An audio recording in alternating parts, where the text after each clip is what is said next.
Assalamualaikum warahmatullahi wabarakatuh. Nama saya Muhammad Farhan Fadila dengan NIM J3J1171135 dengan judul Pendirian Unit Bisnis Es Krim Kale Kerli pada perusahaan Rosis Veggies Farm Kabupaten Sukabumi, yang dibimbing oleh Ibu Dr. Yusalina MSI dan diuji oleh Bapak Dr. Doni Sahatua Manalu SEMSI. Kita masuk ke latar belakang, di mana hortikultura merupakan salah satu subsektor yang berpotensi untuk dikembangkan karena berpengaruh terhadap pembangunan ekonomi. Subsektor hortikultura dikelompokkan menjadi 4, yaitu sayuran, buah-buahan, tanaman hias, dan tanaman biofarmaka. Dan mengapa saya memilih kale? Karena kale merupakan jenis sayur kelas dunia yang mengandung nilai nutrisi tinggi. Tampilan fisik kale mirip dengan brokoli dan kubis. Perbedaannya hanya di daun sejati karena kale tidak berbentuk kepala. Warna daunnya hijau atau ungu kebiruan. Jenis kale berdasarkan jenis daunnya, yaitu ada kale curly dan kale flat. Kale yang terbuang di perusahaan dalam satu minggunya yaitu sebanyak 900 gram, dalam satu bulan 3,6 kg, dan dalam satu tahun 43,2 kg. Dan mengapa saya memilih es krim? Karena masyarakat Indonesia itu sangat menyukai camilan dan produk yang praktis, tetapi masih memiliki nilai atau manfaat nutrisi yang tinggi di dalam produknya tersebut. Masyarakat Indonesia mulai menyadari pentingnya hidup sehat dengan cara mengkonsumsi produk organik. Perubahan gaya hidup tersebut mendorong berkembangnya pertanian organik di Indonesia. Kita masuk ke keragaman perusahaan, di mana sejarah perusahaan pada berawal dari tahun 2000. Ibu Rusjati Tamin sebagai pemilik membeli sebuah lahan kosong yang dijadikan sebagai lahan budidaya sayuran non-organik dengan salah satu komoditasnya yaitu jagung. Selanjutnya pada tahun 2013, Ibu Rusjati Tamin mulai melakukan perluasan lahan menjadi 1000 serta mulai mencoba melakukan budidaya sayuran organik. Ibu Rusjati Tamin sebagai pemilik melakukan pembagian lahan menjadi 2 bagian, yakni lahan untuk budidaya sayuran organik dan non-organik. Pada tahun 2016, Ibu Rusjati Tamin mengambil keputusan dan solusi terbaik, yaitu dengan melakukan peralihan cara penanaman terhadap seluruh komoditas sayuran menjadi sistem pertanian organik. Di tahun 2016 tersebut, Rosis Veggies Farm mulai membuat satu greenhouse yang berukuran 500 serta melakukan perluasan lahan menjadi 30.000 yang terdiri dari budidaya sayuran organik seluas 10.000 dan budidaya buah-buahan organik dengan luas 20.000. Di sini juga ada visi dan misinya serta ada jenis sayuran dan buah-buahan. Jenisnya lebih dari 30 jenis sayur dan buah pada perusahaan Rosis Veggies Farm. Lalu di sini ada aspek organisasi dan manajemen, terdiri dari komisaris, direktur utama, manajer marketing, manajer kebun, manajer keuangan, HRD, digital marketing, sales admin, driver. Di sini juga ada aspek sumber daya perusahaan. Sumber daya fisik meliputi bangunan, lahan, greenhouse, alat transportasi, alat dan mesin pertanian. Ada sumber daya manusia yang terdiri dari 5 staf dan 11 pekerja harian. Serta sumber daya keuangan, Rosis Veggies Farm menggunakan modal yang berasal dari modal pribadi. Unit bisnisnya ada budidaya sayuran organik meliputi pengadaan input, yaitu pengadaan sarana dan prasarana, pengadaan benih, pengadaan pupuk. Dan juga di sini ada proses produksinya dari persiapan lahan, persemaian, penanaman, pemeliharaan, pengendalian OPT, pemanenan, dan pasca panen. Serta ada mekanisme pemasarannya yang menggunakan STP dan 4P. Di sini juga ada pengolahan, ada beberapa jenis produk. Di sini pengolahannya Rosis Veggies bekerja sama dengan mitra, di mana mitra menyediakan produk olahannya, lalu Rosis Veggies Farm yang memasarkan produk olahannya. Di sini juga ada agrowisata yang merupakan unit bisnis baru di Rosis Veggies Farm dengan program farm tour, di mana pengunjung akan diajak oleh tour guide mengelilingi kebun Roses Veggies Farm tentang budidaya tanaman organik pada pengunjung. Lalu ada workshop. Workshop merupakan salah satu kegiatan usaha yang menjadi pemasukan bagi Roses Veggies Farm. Tujuan dari kegiatan workshop di Roses Veggies Farm yaitu untuk membantu memberikan pemahaman mengenai dasar berkebun, seperti cara membuat media tanam, cara melakukan proses penyemaian bibit, dan jika workshop dilakukan di kebun Roses Veggies Farm, kegiatan lain yang dapat dilakukan yaitu cara melakukan penanaman bibit yang siap tanam dan cara pemanenan tanaman sayuran. Roses Veggies Farm menetapkan harga mulai dari 100.000 sampai 150.000 per orang. Di sini ada faktor politik dan pemerintah di mana Roses Veggies Farm tidak terlalu berpengaruh karena perusahaan ini bersifat swasta. Tetapi akan hal itu, Roses Veggies Farm juga ingin mendapat sertifikasi dari pemerintah. Lalu ada faktor sosial budaya di mana Roses Veggies Farm meningkatkan kesejahteraan masyarakat di Desa Sukamaju dengan cara merekrut atau membuka lapangan pekerjaan bagi para masyarakat Desa Sukamaju. Lalu ada faktor teknologi, di mana dua bentuk teknologi, yaitu ada teknologi informasi dan teknologi untuk kegiatan budidaya. Teknologi informasi seperti website dan Instagram, dan teknologi budidaya seperti greenhouse. Lalu ada faktor ekonomi, inflasi juga berpengaruh terhadap perusahaan, karena inflasi membuat harga-harga input mengalami kenaikan, sehingga berdampak pada harga outfit yang meningkat. Faktor ekologi, Roses Veggies Farm berada di Jalan Sukamaju, Desa Sukamaju, Kecamatan Sukalarang, Kabupaten Sukabumi, Jawa Barat. Ketinggian dari lokasi Roses Veggies yaitu 950 mdpl dengan suhu udara berkisar antara 20 sampai 30 dengan kelembaban udara 80 sampai 85%, serta curah hujan antara 3.000 sampai 4.000 mm per tahun. Dengan keadaan geografis dari Roses Veggies Farm cocok untuk kegiatan budidaya sayuran organik. Di sini ada pesaing dari Roses Veggies Farm, yaitu terdiri dari Sayur Box, Agato Farm, Masada Farm, PT Kecipir, Organic Club, Living Organic. Di sini juga Roses Veggies memasuk beberapa jenis komponen seperti benih, plastik sungkup, alat-alat pertanian, pupuk kotoran ayam, pupuk kompos, pestisida organik, dan kemasan.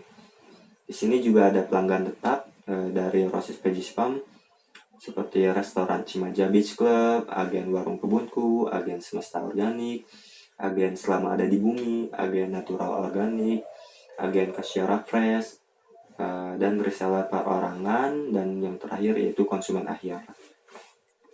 Di sini ada pendatang baru. Usaha budidaya sayuran organik merupakan salah satu usaha dalam bidang agribisnis yang memiliki hambatan cukup tinggi karena dalam membangun usahanya tersebut memerlukan biaya yang relatif tidak sedikit, serta dibutuhkan pula pengetahuan dan pengalaman yang baik mengenai proses produksi maupun pemasaran, sehingga pendatang baru untuk usaha budidaya sayuran organik tidak mudah untuk masuk atau dapat dikatakan tidak memiliki ancaman untuk pendatang baru. Lalu ada produk substitusi. Saat ini sayuran pada Roses Veggies Farm tidak memiliki produk substitusi karena sayuran organik memiliki pangsa pasar sendiri dan memiliki beberapa keunggulan, serta jika dikonsumsi dapat memberikan manfaat banyak bagi konsumen. Selain itu, Roses Veggies Farm melakukan budidaya sayuran organik dengan lebih dari 30 jenis sayuran, sehingga dapat mengatasi selera konsumen yang berubah-ubah, dan dapat disimpulkan bahwa produk substitusi untuk saat ini tidak berpengaruh pada kelangsungan usaha. Di sini ada aspek pemasarannya, yaitu segmentasinya, itu geografinya, itu Roses Veggies Farm dipasarkan di daerah Jakarta, tepatnya di Jalan Dahlia nomor 1, RT 9 RW 3 Bintaro, Kecamatan Pesanggerahan, Jakarta Selatan. Untuk usia mulai dari 25 sampai dengan 60 tahun ke atas, yang sudah bekerja dengan sudah berpenghasilan, karena produk sayuran organik di Roses Veggies Farm tergolong ke dalam harga yang tinggi. Untuk positioningnya, Roses Veggies Farm yaitu memiliki daya beli, memiliki kesadaran akan pentingnya memakan sayuran, khususnya sayuran organik, dan pentingnya gaya hidup sehat. Untuk targetingnya, agen dan reseller 20%, restoran 10%, dan konsumen akhir 70%. Untuk positioningnya, Rossis Veggies Farm mengutamakan kualitas. Di sini ada produk sayuran organik Rossis Veggies, yaitu ada yang berukuran 100 gram, 150 gram, 250 gram, 500 gram, sampai 1 kilo. Dan di sini ada harga-harga sayuran dari Rossis Veggies Farm, dimulai dari harga 8.000 sampai dengan 60.000. Dan di sini ada jenis produk olahan, dimulai dari harga 15.000 sampai 75.000. Untuk place-nya, produk yang dihasilkan oleh Rossis Veggies Farm, baik produk sayuran organik maupun produk olahannya, dilakukan melalui toko milik perusahaan yang berada di daerah Bintaro, Jakarta Selatan. Untuk aspek produksinya, Rossis Veggies meliputi pengolahan, agrowisata, budidaya sayuran organik, dan workshop. Untuk promosinya, Rossis Veggies menggunakan direct selling, mengikuti bazar, sosial media seperti website dan Instagram. Untuk aspek manajemennya, Rossis Veggies menggunakan POAC. Untuk aspek sumber daya manusianya, Rossis Veggies mempunyai 5 staf dan 11 pekerja harian.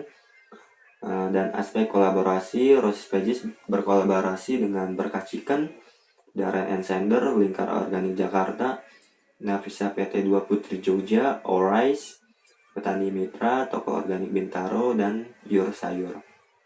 Untuk aspek keuangan, Rossis Veggies dalam memulai kegiatan usahanya menggunakan modal pribadi.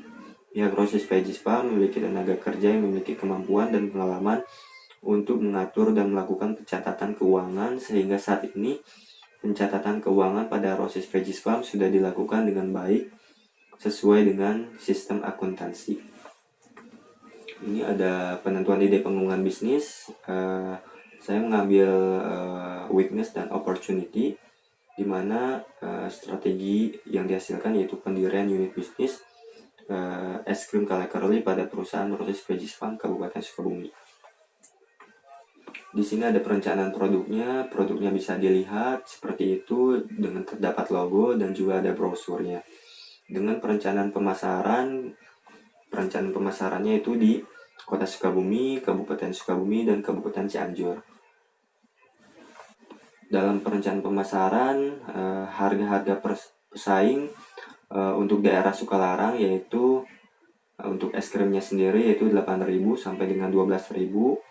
Untuk analisis pesaing lainnya dengan nama merek, yaitu ada Campina Sukabumi dengan 35.000, Indo Es Krim 80.000, AIC Sukabumi 5.000, Uncle di 12.000, dan Es Krim Cincau 5.000. Untuk strategi pemasarannya sendiri, untuk segmentasinya, geografinya di Kota Sukabumi, Kabupaten Sukabumi, dan Kabupaten Cianjur.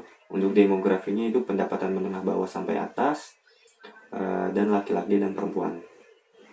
Untuk segmentasi psikografinya, gaya hidup sehat dan menyukai camilan. Untuk targetnya itu ada pelajar, mahasiswa, dan masyarakat sekitar. Untuk positioningnya itu ada produk olahan yang praktis dan sehat, tidak menggunakan bahan pengawet. Untuk bauran pemasarannya, produk yang ditawarkan yaitu es krim Kalekerli. Untuk harganya itu ada 7.500 per cup, dengan lokasi produksi itu di Jalan Sukamaju, RT 11 RW 2, Desa Sukamaju, Kecamatan Sukalarang, Kabupaten Sukabumi. Dengan promosi yang digunakan yaitu personal selling, advertising, mengikuti bazar, membuat brosur, dan mengikuti food festival. Di sini ada proses pembuatan es krim Kalekerli, ada penjadwalan proses pembuatan es krim Kalekerli, dan kapasitas produksi per tahunnya yaitu 17.802 cup dengan persentase kegagalan 8%, menghasilkan 16.378, dengan tahun 2 sampai 5 menghasilkan 21.528 cup dengan tingkat persentase kegagalan 4% dan menghasilkan 20.667 cup. Di sini ada kebutuhan baku untuk pembuatan es krim Kalekerli dan layout produksi dalam pembuatan produksi es krim Kalekerli. Di sini juga ada kebutuhan dan peralatan dan perlengkapan seperti panci, kulkas, gunting, timbangan, digital, pisau, gelas ukur, baskom, blender, dan lainnya. Di sini juga ada penanganan limbah pada pengaruhnya terhadap lingkungan produksi. Es krim Kale Curly ini tidak berpengaruh terhadap lingkungan baik itu air maupun udara. Di sini ada perencanaan organisasi dan manajemen pendirian unit bisnis es krim Kale Curly, hanya menambahkan di divisi pengolahan dan divisi pemasaran yang bertugas untuk membuat es krim Kale Curly dan memasarkan es krim Kale Curly ini. Di sini juga ada perencanaan sumber daya manusianya, yaitu di mana divisi pengolahan dan divisi pemasaran dengan kualifikasi pendidikan minimal SMA, SMK, derajat, bertanggung jawab, tekun, teliti, disiplin, dan mampu bekerja di bawah tekanan. Untuk perencanaan kolaborasinya, yaitu kolaborasi hulu, kita bekerja sama dengan toko kue untuk mendapatkan bahan baku es krim, dan kolaborasi hilirnya kita bekerja sama dengan toko-toko es krim untuk menitipkan es krim kita ke toko tersebut dengan metode pembayaran dilakukan 1 minggu sekali. Di sini ada perencanaan finansial di mana biaya investasi dengan total Rp133.440.000, biaya tetap tahun 1 Rp62.269.166.000, tahun 2 sampai 5 Rp71.351.166, dan biaya variabel di tahun 1 yaitu Rp28.908.000, dan tahun 2 sampai 5 Rp34.689.600. Di sini juga ada biaya operasional yaitu Rp91.177.166 pada tahun 1, dan pada tahun 2 sampai 5 yaitu Rp106.040.766 dengan nilai sisa Rp8.935.000. Dengan perencanaan penerimaan di tahun 1 itu yaitu Rp122.335.000,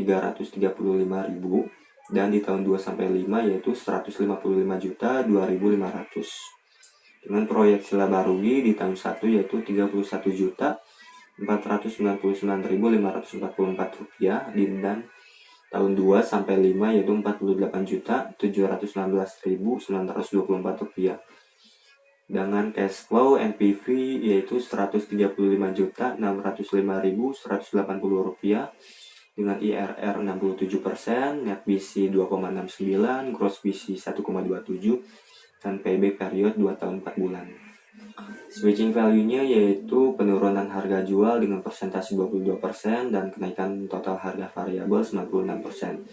Di tahapan pengembangan bisnis kita mempunyai waktu 60 hari, tetapi dengan solusi dari aplikasi PerCPM kita mendapatkan waktu 57 hari. Simpulan sarannya, ide pengembangan bisnis ini muncul dari aspek kelemahan dan peluang, dan berdasarkan hasil analisis non-finansial yaitu aspek produk, pemasaran, produksi, organisasi dan manajemen, sumber daya manusia, dan kolaborasi. Pendirian bisnis ini dikatakan dapat meningkatkan penerimaan, sehingga dapat dilakukan berdasarkan analisis finansial yang telah dilakukan dengan perhitungan cash flow. Pendirian unit bisnis ini dapat meningkatkan penerimaan untuk dilihat dari hasil kriteria investasinya. Untuk sarannya, yaitu dalam proses pengiriman produksi, es krim Kale Curly ini harus memakai cooler box pada saat pengantaran produk ke tiap toko agar es krim masih dalam keadaan beku dan tidak mencair. Untuk saran untuk promosi, yaitu dilakukan untuk bisnis ini adalah mengikuti bazar, pameran makanan minuman, melakukan personal selling, membuat iklan yang menarik karena produk ini terbilang masih baru, sehingga dibutuhkan promosi yang lebih gencar lagi supaya masyarakat lebih tahu mengenai produk ini. Terima kasih, sekian presentasi dari saya. Wassalamualaikum warahmatullahi wabarakatuh.